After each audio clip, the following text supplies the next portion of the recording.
at all these business schools, we teach the same subjects. Marketing even uses the same books, Kotler. Right? Economics uses the same books. In fact, today I looked through the internet, different universities, even the chapters are the same. So when I went through all these different experiences in different business schools, the topics were the same. My question is, where did the culture come in? We don't have our local Malaysian role models of what it means to have good governance.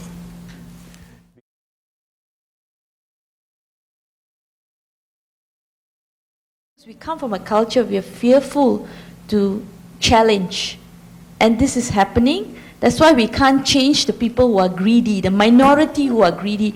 What we want to see and develop in our financing market are people with the right values. Right values means honesty, integrity, and responsibility. We need to develop more is the education, the so-called the entrepreneurship boldness. Because we find that a lot of our students, particularly the Putras that we are churning out in the IPTAs, they are not bold enough even to speak. They might have the right entrepreneurial mindset. They are very dedicated, they are very loyal, they are very honest in getting their work done.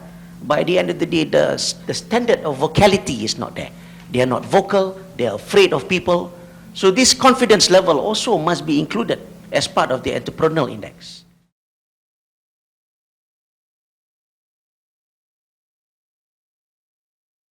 It's not enough just to have a course on ethics or integrity. We have to conceptualize integrity and related core human values, which would be the core of our future civilization and our ongoing civilization. So we do have to change things, so it's not just to focus on KPIs, getting a 15% return on equity or 15% return on investment.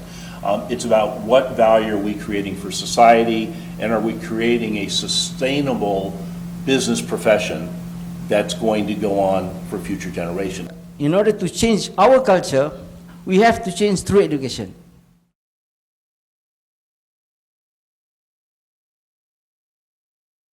When we want to transform society, there is the element of transcending. We just don't transform, but we have to transcend beyond what is given, what is now. So the important thing is, if we want to bring changes, we have to change. The paradigm has to be different. The education must be able to capture the good values and culture from the other nations. We believe that you cannot teach values through classes and lectures. The values has got to be developed through actions. And this is where we hope the university would start to change the way they deliver their curriculum in a way of providing more opportunities for the students to experience life and reflect on the values that can be embedded while they are being in school and also in the students. Coming from the African proverb that says, it takes the whole village to educate a child. So what we are saying here is that education, the right education, especially the balanced education and holistic and balanced education, should not be the burdens of only the schools and also the universities. Should be equally shared by the communities and also the industries. And this is where we believe in our initiative for implementation, we are calling for a greater engagement by the industries and also communities. So here's the problem. If to be wealthy, to be successful, one has to be greedy, and the core culture of human civilization now has to be market-driven, business-driven, with sets of values which contradict indigenous culture, which contradict universal values, then we are in big trouble. And this is why the Home to Human Governance, Professor Arfa and her colleagues have been trying to bring forward. And it's not easy, it's not easy. So I think we have to start by telling stories. Because I think if we tell stories about what you do and what some of your graduates do, I think we can start, that telling those stories also has impact. But it's quite interesting throughout our work. One thing that we found was firm which has better culture, who believe that they have to do the right thing, would tend to do their work better.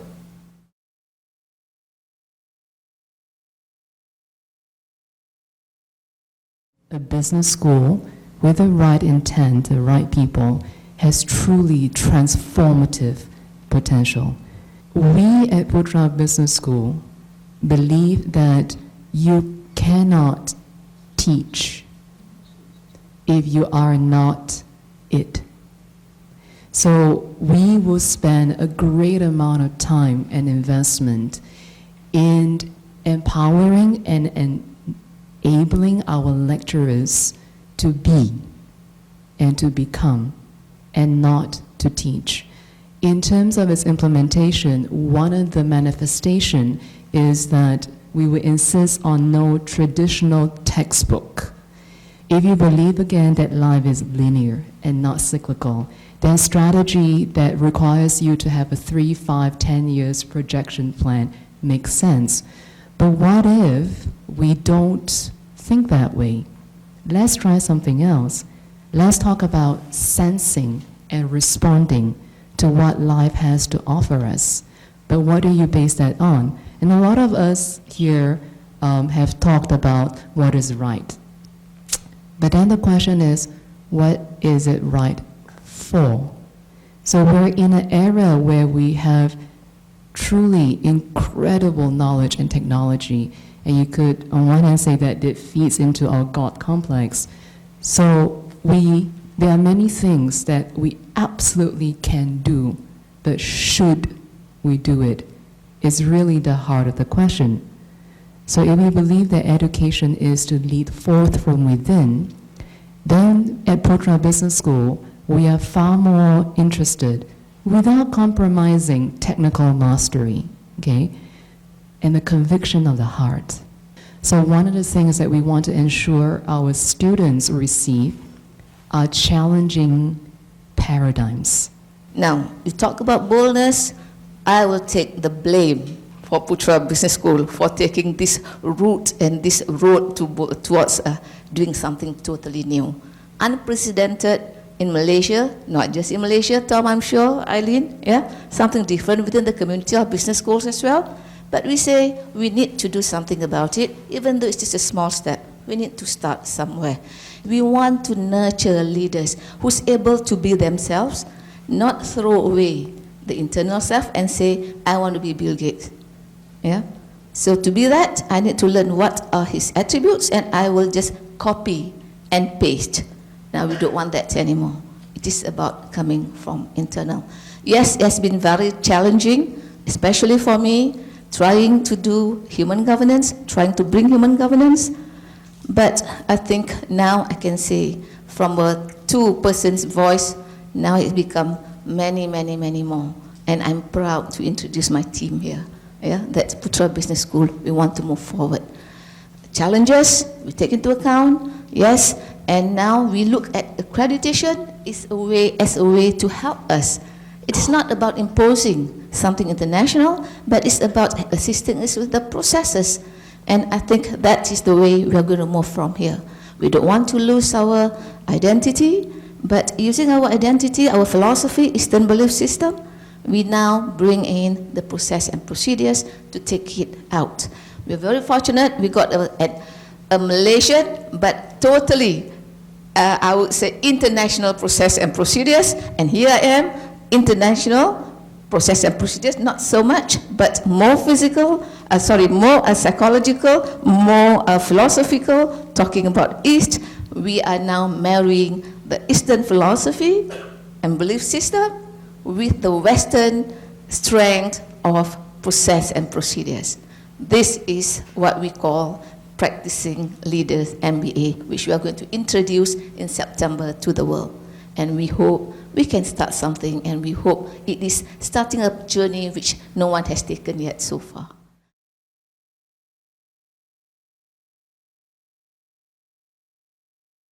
What is the Practicing Leader MBA? It is a modular leadership and management program for senior executives with a minimum of 5 years management experience. It is founded on the fundamental conception of a human being as a spiritual being forever in the process of becoming. And the interesting question here is, becoming what? We believe it is to become one, to become whole, and to become excellent. Oneness, wholeness, and excellence is a philosophical bedrock upon which Putra Business School's human governance framework rests upon.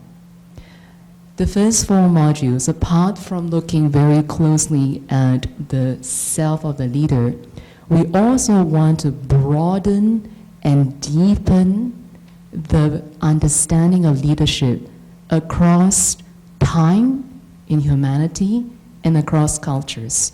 How is this operationalized? From the module perspective, we have the first 4 modules of the program that focuses explicitly on the self of the leader. Because if you look at the logo there, practicing leadership, for those of you who may have picked out, we keep saying practicing leader MBA as opposed to what has been designed, practicing leadership, with the ship struck out, because we believe that there is truly no other way to talk about leadership without first talking about the leader. And we also believe that leadership comes from within.